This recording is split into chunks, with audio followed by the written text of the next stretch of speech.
Welcome to Nature Speaks. We are going to speak about air, but not just any type of air. We are going to talk about helium. Yes, the atmosphere is filled with different types of gases. There's nitrogen, carbon dioxide, oxygen, helium, and several other gases that scientists are still discovering. But today we're going to focus on helium. And what drew me to speak about helium is my experience with seeing some balloons let go into the sky. And I wanted to find out what is it about this gas that makes it so special, that intrigues children and adults when they let go of balloons into the air. Well, my research has led me to some fascinating aspects. The first thing is that helium is considered one of those noble gases. Helium gas is an unreactive, it's a colorless and odorless monoatomic gas. Helium is available commercially through pressurized tanks. In fact, helium is the second most abundant element in the universe after hydrogen. Helium is lighter than air balloons, and while it is heavier than hydrogen, it is far safer to use in air balloons because helium does not burn.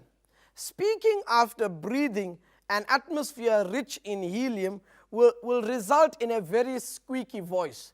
I will demonstrate this towards the end of this program. For many years, helium was regarded as an element that might exist on the sun, even though it was unknown to the earth. Spectroscopists at the time doubted the results concerning helium. However, in the year 1895, Sir William Ramsay discovered helium after treating cleveite, a uranium mineral, with mineral acids. Ramsay sent samples of the gas to Sir William Crookes and Sir Norman Lockyer, who identified helium. Now, both these gentlemen, they discovered helium independently, but about the same time. And it was Lockyer and Professor Edward Franklin who recommended the name helium. So that's how helium has its name. The origin of the name helium comes from a Greek word which means helios, and that is the word that means sun. Therefore, you would find some cooking oil called helios because it is made from sunflower oil. Whenever you see the word helios used, it is in relation to the sun.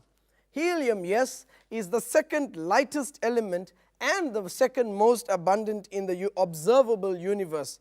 It is present in masses more than we can imagine. It is 12 times more abundant than the other elements of the air.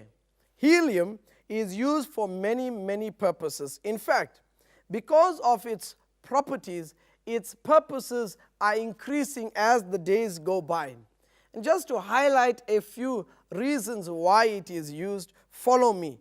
Because of these properties, helium is used. Because of its low boiling point, because of its low density, because of its low solubility, because of its high thermal conductivity or inertness, helium is commercially available either as liquid or in gaseous form.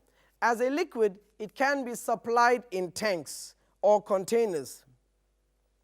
And because of its low combustibility and density, helium is the gas of choice to fill airships.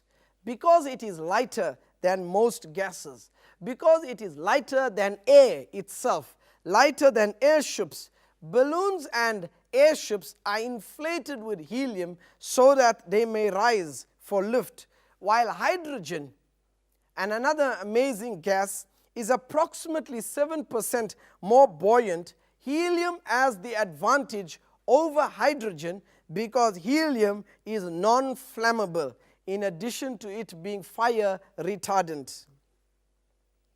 In rocketry, helium is used as a ullage medium to displace fuel and oxidizers in storage tanks and to condense nitrogen, hydrogen, and oxygen to make rocket fuel.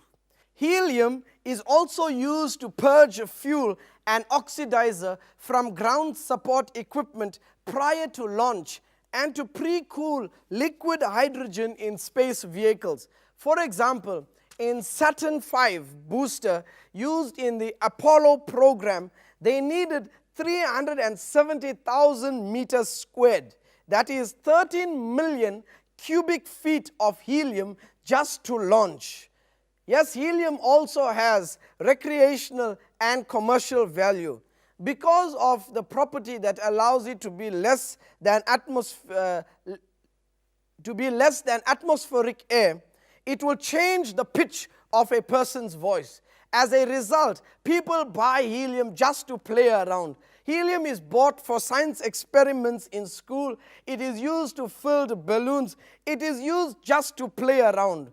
Because of its low solubility in nervous tissues, helium mixtures such as trimix, heliox, and helium are used for deep diving to reduce the effects of narcosis.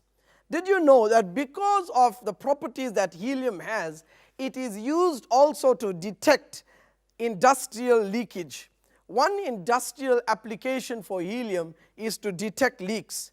Because helium diffuses through solids at 3 times the rate of air, helium is used as a tracer gas to detect leaks in high vacuum equipment and high pressure containers.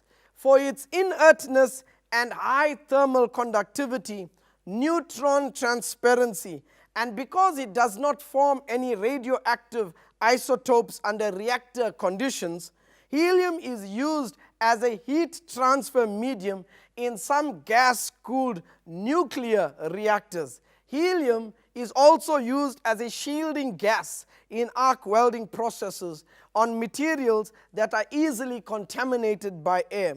Liquid helium is used to cool superconducting magnets in modern MRI scanners. Yes, helium has tremendous potential and various uses.